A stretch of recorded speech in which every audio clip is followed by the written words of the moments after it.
6월 16일 금요일 그 사람 교회 매일 묵상 시작하겠습니다. 하이델베르그 요리문답 계속 공부하고 있고 인간의 비참함과 우리의 구원 그리고 구원에 대한 감사로서 10계명 계속 공부하고 있습니다. 지금 107문은 이제 이웃사랑에 대해서 그러니까 살인하지 말라라는 지금 이 6계명에 대해서 계속 우리가 진행하고 있습니다. 그러면 앞에서 말한 방식으로 우리가 이웃을 죽이지만 않는다면 그것으로 충분하다는 것입니까? 살인만 하지 않으면 됩니까? 그 말이죠. 그렇지 않습니다. 하나님께서는 시기와 증오와 분노를 정죄함으로써 우리가 우리의 이웃을 자신처럼 사랑해야 하고 인내와 화평과 온유와 자비와 친절을 보여야 하며 우리가 할 수 있는 한 그들을 해악으로부터 보호해야 하고 심지어 원수에게까지 선을 행해야 한다고 가르치셨습니다. 그러니까 106문은 지금 살인하지 않으면 됩니까? 할 때 살인뿐 아니라 시기와 질투와 미움까지 우리가 그렇게 하지 말아야 된다. 그러니까 107문은 그것을 넘어서 사랑까지 가야 된다. 그렇게 얘기하는 거죠. 그러니까 이제 살인하지 말라라는 계명은 이제 적극적인 계명으로 서로 사랑하라는 말까지 포함되어 있습니다. 마태복음 5장 44절에 나는 너희에게 이르노니 너희 원수를 사랑하며 너희를 박해하는 자를 위하여 기도하라. 이같이 한즉 하늘에 계신 너희 아버지의 아들이 되리니 이는 하나님이 그 해를 악인과 선인에게 비추시며 비를 의로운 자와 불의한 자에게 내려주심이라. 너희가 너희를 사랑하는 자를 사랑하며 무슨 상이 있으리요? 세리도 이같이 아니하느냐. 원수를 사랑하고 박해하는 자를 위해서 기도하라 이렇게 얘기합니다. 왜냐하면 하나님이 비를 내려주실 때 악인과 선인에게 골고루 비를 내려주신다. 해를 악인과 선인에게 골고루 내려주시는 분이시다. 그러면서 46절에 그렇게 얘기하죠. 너희가 사랑하는 자를 사랑하면 무슨 상이 있으리요? 세리도 이같이 아니하느냐. 우리가 사랑하는 사람을 사랑하고 싫어하는 사람을 싫어하는 것 자체가 성경적이지 않다. 그 죄가 된다는 것을 좀 이해할 필요가 있습니다. 요즘 누가 그걸 죄가 된다고 생각해요? 내가 좋아하는 사람 좋아하고 싫어하는 사람 우리가 이제 손절하는 그런 문화가 됐는데 왜냐하면 내가 정신적으로 피해를 받지 않아야 되니까. 근데 누군가를 사랑한다고 할 때 희생과 에너지 소모가 없이 사람을 사랑할 수는 없는 거예요. 사랑이 자라려면 힘든 과정은 필요합니다. 우리가 감정적으로 좀 평안한 상태로서 사람을 사랑하려고 하니까 사랑이 어려운 거죠. 그러니까 좀 힘든 감정의 상태가 좀 필요하고 사랑하는 사람을 사랑하는 것이 아니라 사랑하지 않는 원수까지 사랑을 해라 하나님이 그렇게 얘기하시죠. 그렇게 우리가 어떻게 그러면 그렇게 할 수 있는가? 인간이 그 싫어하는 사람을 어떻게 사랑할 수 있는가 할 때 하나님의 형상으로 지어졌던 그리고 하나님이 나를 어떻게 대하시고 하나님이 그를 어떻게 대하시는지에 대한 이해가 좀 필요합니다. 하나님이 나를 얼마나 사랑하시는지 죄인된 나를 그 은혜가 우리 다른 사람에게 연결돼야 되고 하나님이 그 죄인인 그 사람을 성격 나쁜 그 사람을 위해서 십자가에서 죽으신 거죠. 하나님도 하나님에게 그는 굉장히 소중한 사람이라는 것을 기억할 필요가 있습니다. 그의 성격과 그의 외모와 그의 어떠함이 아니라 그가 가진 하나님의 형상으로서 우리가 존중하고 사랑해야 될 필요가 있는 거죠.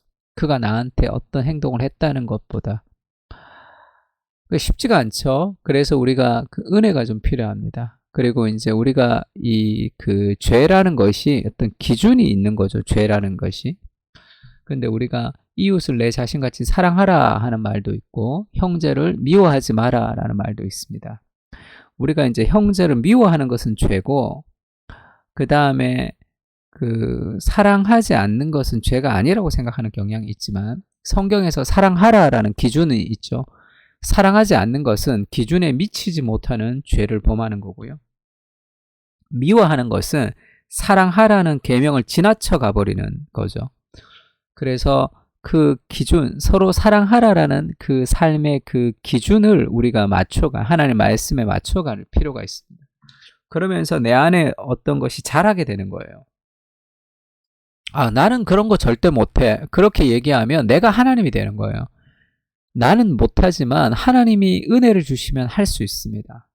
내가 어떤 이 사건에 있을 때 내가 좀 도저히 할 수 없는 두려운 일들이 있어요. 골리앗 앞에 있을 때 하나님이 함께 하셔서 나는 할 수 있다라는 생각은 잘 하지만 내가 싫어하는 사람을 사랑하는 것은 하나님이 함께 하시면 할 수 있다는 생각 자체를 안 하죠. 왜냐하면 그것은 싫은 거니까 내가. 얼마나 교묘한 어떤 그런 신앙의 어떤 이중성입니까?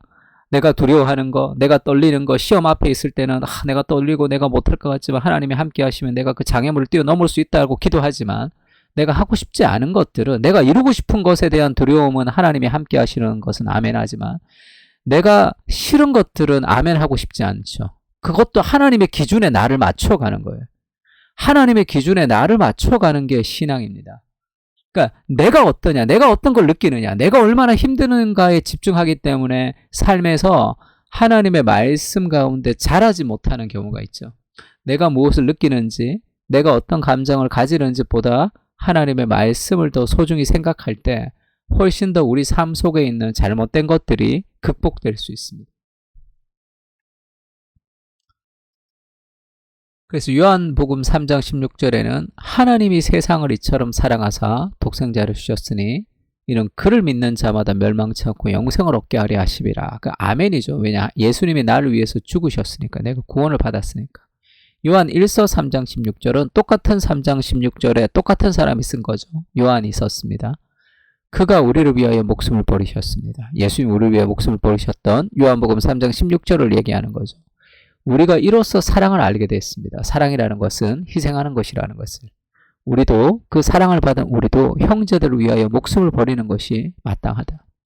죄인을 위해서 목숨을 버리셨던 그리스도의 사랑은 감격하지만 내가 싫은 사람을 위해서 목숨을 버리고 싶지 않는, 그것이 우리 인간이 가지는 삶의 이중적 잣대인 거죠. 그러나 요한복음 3장 16절을 우리에게 말씀하셨던 그 하나님께서 요한 1서 3장 16절도 동일한 말씀으로 우리에게 말씀하신다는 것. 그래서 우리가 함께 기도해야 됩니다. 하나님의 사랑에 감격할 수 있도록, 그리고 다른 사람을 사랑할 수 있는 그런 마음을 부어달라고 기도해야 돼요. 내가 할 수 없는 일이죠. 하나님의 은혜가 우리를 가능하게 하는 일입니다. 그러면 앞에서 말한 방식으로 우리가 이웃을 죽이지만 않는다면 그것으로 충분하다는 것입니까? 사랑하지 않는 것도 죄라고 얘기했습니다. 내가 미워하지 않는 정도, 손절하고 말하지 않는, 말 섞지 않는 정도로 그와의 거리를 유지하는 것이 지혜로운 방식이 아니라는 거죠.